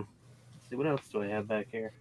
Green Apple says, what about I act like I knew what he was talking about. He said an oracle in games. What's an oracle? it's a table. It's just a random table. That's really all. Or it's a set of random tables. Tells you what happens. Yeah. If you go and check out the free role-playing game, Ironsworn, I think it's called. Mm-hmm. That is a role-playing game meant to be played solo. Oh. Which I think is kind of an exercise in futility. But then again, I like to choose your own adventure books when I was young. Yeah. So. See, there's several people that are doing solo play as YouTube videos. Mm-hmm. And I'm a little bit on Patrick's end. I'm like, if I'm going to do a solo play thing, I might as well play a video game. Yeah. But I get why people probably want to play them, because that's what they want to do, is sit down with their buddies and play D&D or whatever. And that's maybe their go-to instead of a video game, because it's more open-ended. I could watch you or Patrick or our buddy Martinson play video games longer than I could play one. I don't know why. And there's some, Skyrim was beautiful. Baldur's Gate, that's the one that caught my attention the longest. I played for almost a year. Now you got to realize it took Randy almost a year to get through it, because I'm just like an hour at a time. I would never spend more than 2 hours on a weekend, maybe 3 if I'm feeling crazy. But I just can't. Video games I don't know why. Even though they're beautiful, they don't hold my attention. I got lucky. I married a girl who was big into like all sorts of gaming, and she has her favorite board game, Tomb, because it's the first one we ever played together. Mm-hmm. She has we both have tons and tons of video games, but 90% of all the games we have are under the genre role-playing games. Mm-hmm. So I guess there's stuff there that that'll still draw you back to the whole role-playing game niche. She also played tabletop games too, so I guess she was the full package. Mm-hmm. So Max Boivin says Ironsworn has a system that is not too bad, but no men in the book. Yeah, I went over to the webpage and I see a lot of. I can tell you why, and it's only because women are far more fun to look at. Maybe. Not the maybe about the fun to look at thing, but it being the reason. Oh, that's what I thought too. It's the Oh, same reason dudes who play MMOs play as chicks. So weird. they're weird. Yeah. It is a little weird. Mr. Bovan says, when I was young, Heroquest was the gateway. I thought that would be a good Oh, Heroquest. your love, Patrick, your second love. Yeah. I do loves me some Heroquest. Yeah. Just picked up the Mage in the Mirror, so I've now got everything that was released in the States before. They're putting out more stuff, and before the Hasbro rebooted HeroQuest, for Christmas, my wife surprised me by getting an old copy of HeroQuest, and when I opened it, I was actually kind of incredulous when I opened it. It's like, is this real? Mm-hmm. Or is this a cruel joke? I No, still it's a haven't real opened thing. mine, the new HeroQuest. I still got it in the original box sent to me from Kickstarter. Or from Dude. Hasbro Pulse, back when I didn't hate them as much. You can probably get at least $1,000 for that mythic tier. People are still looking for it. I'm going to wait another year or two. Then I may sell it. So, I mean, they're selling one single pack of the Guardian Knights Mhm. for like between $300 and $1,000, and all that is 2 miniatures and a set of cards. but are they rare?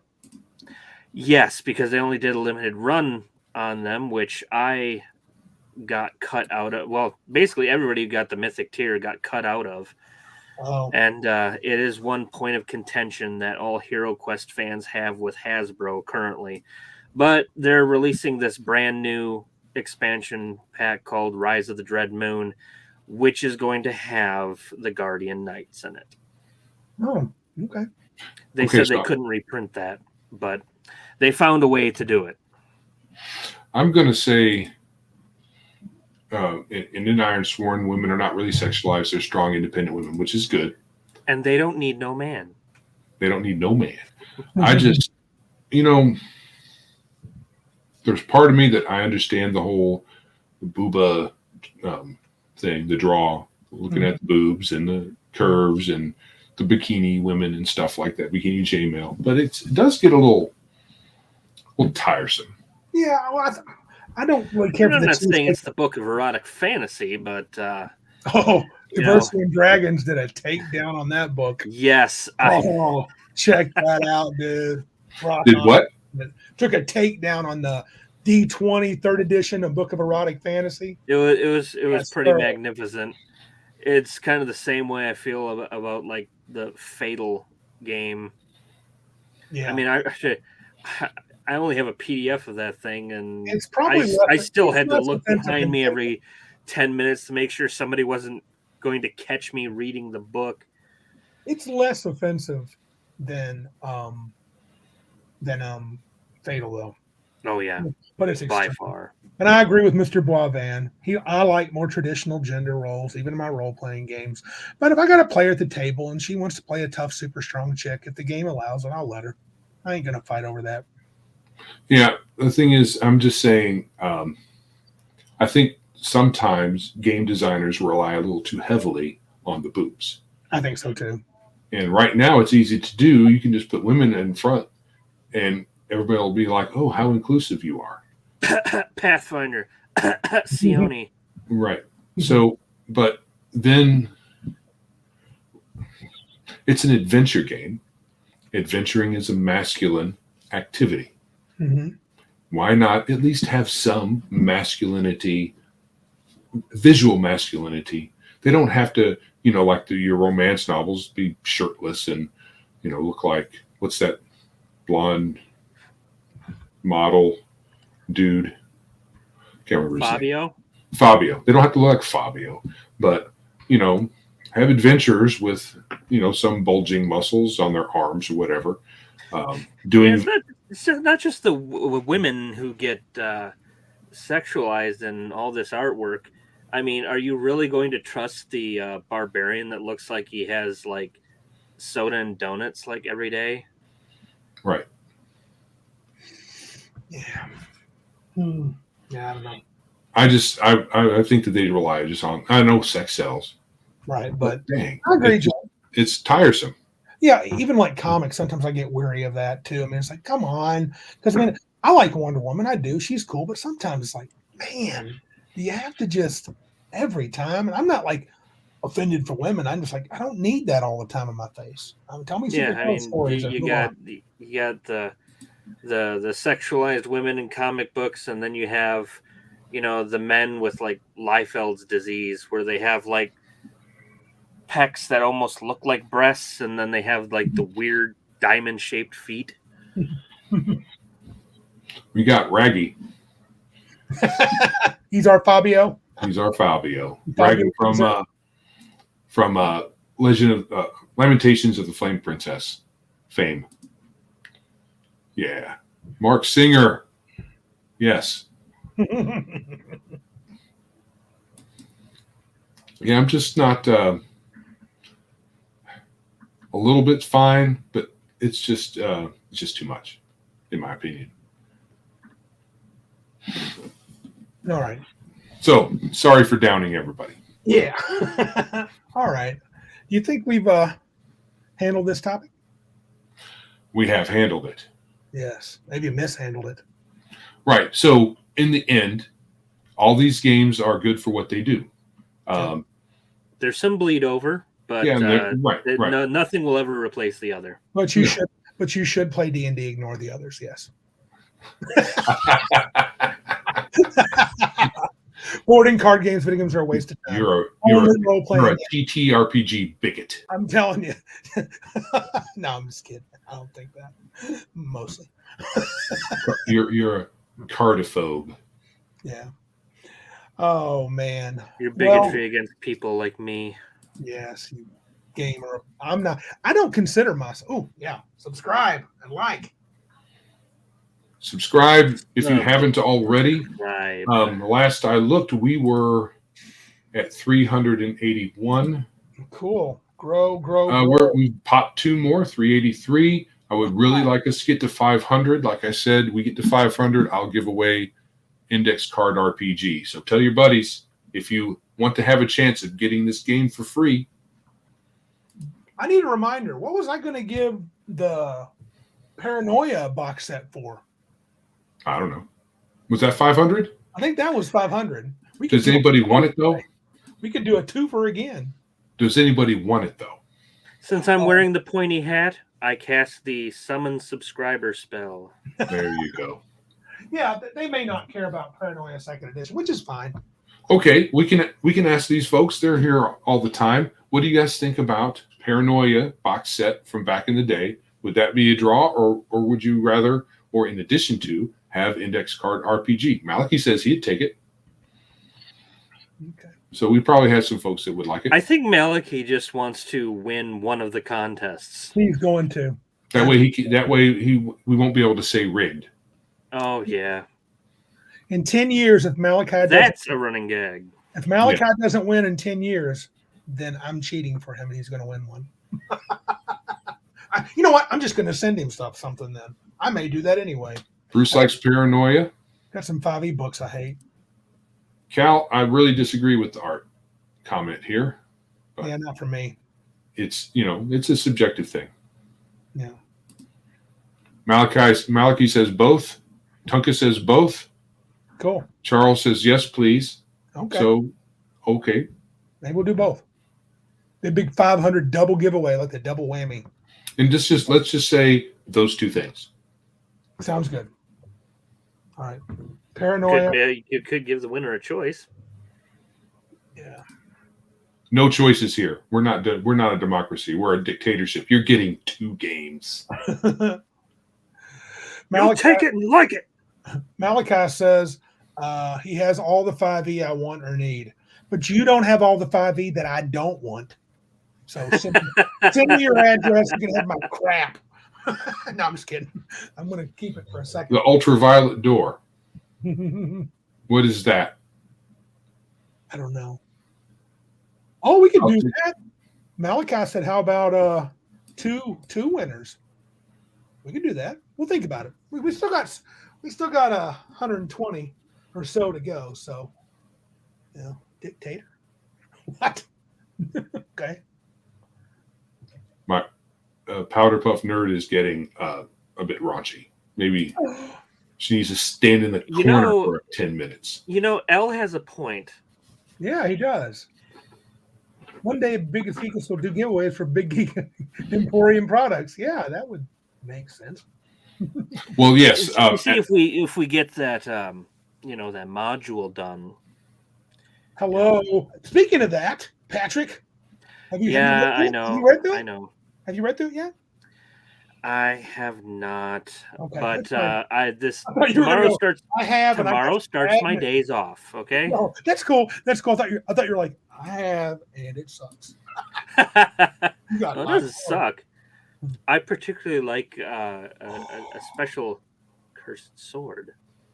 Is a high clearance for a parent? Oh, okay. Oh. Duncan Todd says, Randy, you could do a historical reenactment of the Satanic Panic and burn the 5 ebooks. My wife suggested that, and don't tempt me. I am very tempted. You are making me seriously think that. We would have to live stream it, though. Yes, 100%.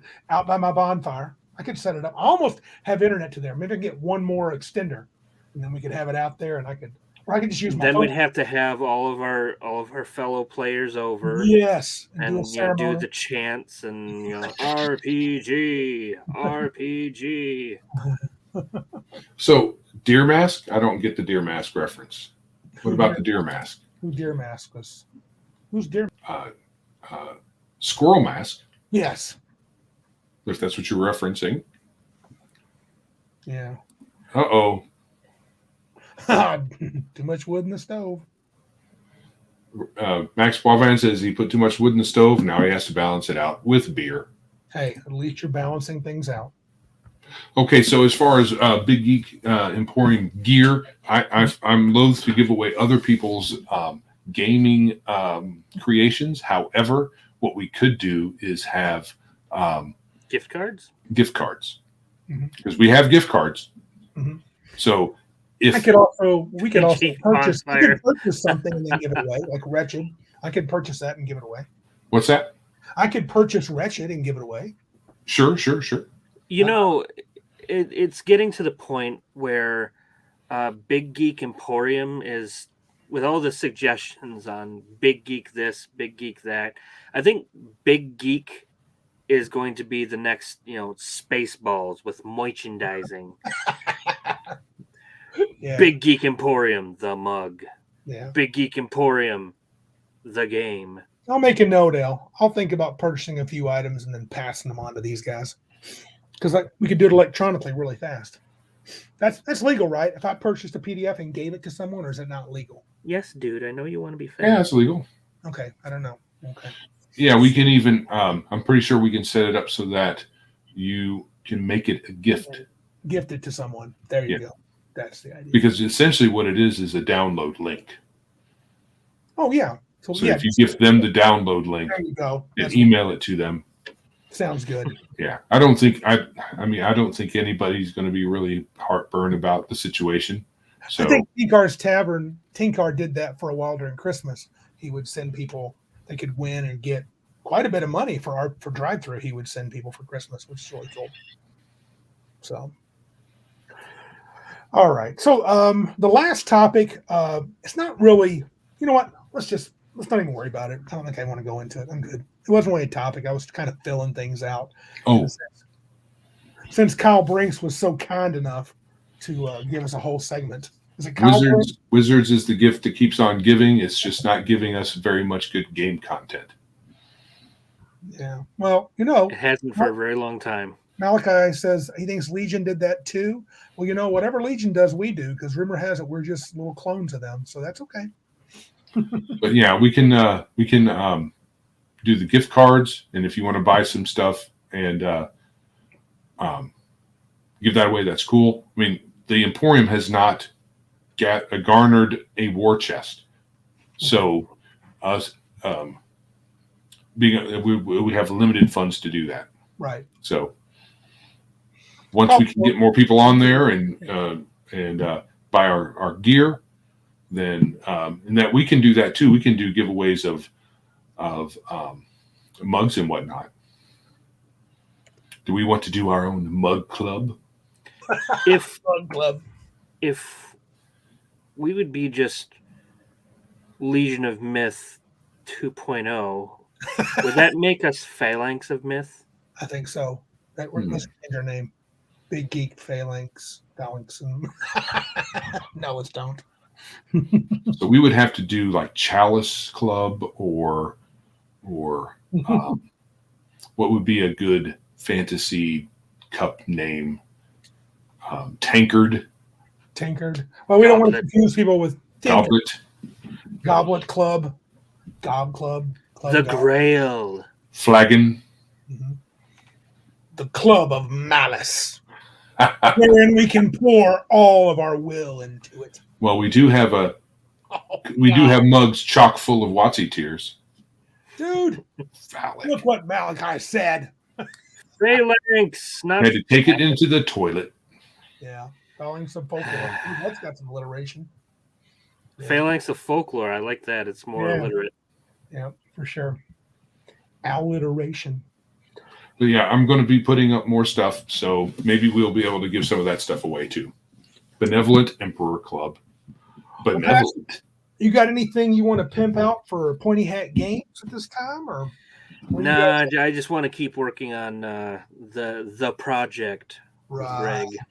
Secret project. Oh God! And we are really, really hoping to maybe get something printable Mm-hmm. for Gen Con. Any preview for And perhaps Dragon if you we would like to, bring it to Cabin Con, of course. Sure. But if you were to maybe make some copies of your Big Geek Adventure, Mhm. I would probably be happy to have that for sale at the Pointy Hat Games booth. We'll do that. Well, I need you and Mr. David Gow, if he's still around. Give me the down low. Make any suggested changes that you guys have that I think would work out, because I feel like it's ready, but I'm sure there's problems with it. So And at some time, I'd like to actually give you the art files. that would Those be are done. Oh yes, I would like that, and I should probably pay you at some point. So it sounds good. All right. Well, I think if that's it, we about ready to scoot. You should. You think so, Joe? About that? Yes, we are good. One quick question just occurred to me. Yeah. Many podcasters, YouTubers name their crew, Yeah. right? Mhm. So, because we are copycatting Legion of Myth, he calls their folks Legionnaires, Ah. right? I know someone who there's various names, Ah. right? The No Agenda Show, their chat room is the troll room. Right. Right. So they're called trolls, Mhm. but they also call the people who support them producers. So, what do you guys think we should call you? Geek Squad is already taken, so we can't do that. And I don't think they care. Just call them for dinner. Ha ha. But bum. Bum. Flag and airs. Flag and airs. Form lines and fix bayonets. Nice, Jeffrey Garrison. Biggies. Biggies. Geek Battalion. Ooh, that's not bad. GBs. GB at BG. Yes, if you guys think of any more good ideas, insufferable. How about shorten that insufferable bastards, Bruce, to ISBs? No, that's not right. What am I thinking of? IBS. IBS. The IBS. Yeah. Oh, Geek Attachment Delta. Anyway, continue this in our comment section yeah. afterwards. Maybe that's a good contest. Yeah. Oh, there you go. Oh, Patrick. Contest to name the geeks. IBS. Yes. Grand Geek Army. These are good. Yeah. Anyway, if you'd like to support our show, please like, subscribe, and share us wherever you consume our product or listen to us or watch us on the tubes of you. PayPal, Streamlabs, Anchor, and Ko-Fi. We have tip jars and ways you can give us money, which we do like. Check our website out at www.biggestgeekispodcast.com. And you can email us at thegeeks@biggestgeekispodcast.com. And do not forget BigGeekEmporium.com, the greatest place to get games made your way. Patrick, thanks for being on, dude. Always a pleasure, and they'll do it anytime. All right. Well, this is Randy. This is Joe. This is Patrick. Remember, you can't be big like us. Be geeks like us.